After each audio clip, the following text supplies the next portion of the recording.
مەسەڵەن وەکو زانیاری زۆر خەڵک باسی ئەو دەکات کە دڵێ عێراق دەرکرا و ئاوڕۆی چوو 12 گۆڵی لەسەر تۆمارکرا هاوشێوی تونس تەبان تونس و عێراق تاکە دوو هەڵبژاردە بوون کە زۆرترین گۆڵیان لەسەر تۆمار کرد 12 گۆڵ یعنی عێراق ئەگەر لە سەنیگالشی ببردبەوە بە ئەنجامی 1-0 2-0 هەر سەر نەدەکەوت نەدەبووە باشترین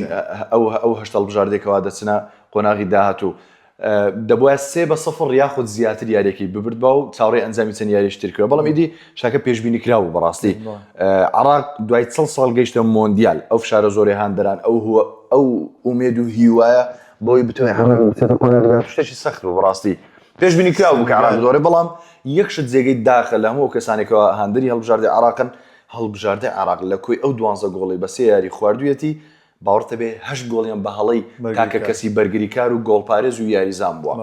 کاگلیز سەنیگال طبعا سەنیگال بۆ یەکەم هەڵبژاردە کە لە یاری مۆندیال 5 گۆڵ تۆمار بکاتن نەبوو پێشەوە یەکەم هەڵبژاری ئەفریقی هیچ هەڵبژارێکی ئەفریقی لە یاریی مۆندیال 5 گۆڵ نەکرد بۆ 4 گۆڵ و 3 گۆڵ دەزانێت عێراقش بەو سێ یاریەکە ئەنجامی نزیکی 9 میلیۆن دلاری وەرگرت پارەی باش دەگنەوەی کە بەژای دەکەن بێ باسی بکەم ئەگەر ئەو کارتە سوورەی ڕێبین نەبا سەنیگال 5 گۆڵی پێ نەدەکرا بەو هێرشبەری کە نیکۆلا جاکسنە ومانێش زۆر باش نەماوە ڕاستە ڕۆب کە 5 گۆڵی پێ نەدەکەن نیکۆلا جاکسن هەر یعنی لەگەڵ عێراق گۆڵیش پێ نەکرا هەر نەمان تا ئێستا گۆڵی نیە لە مۆندیال یعنی نازانم یاریزانە زۆر خراپە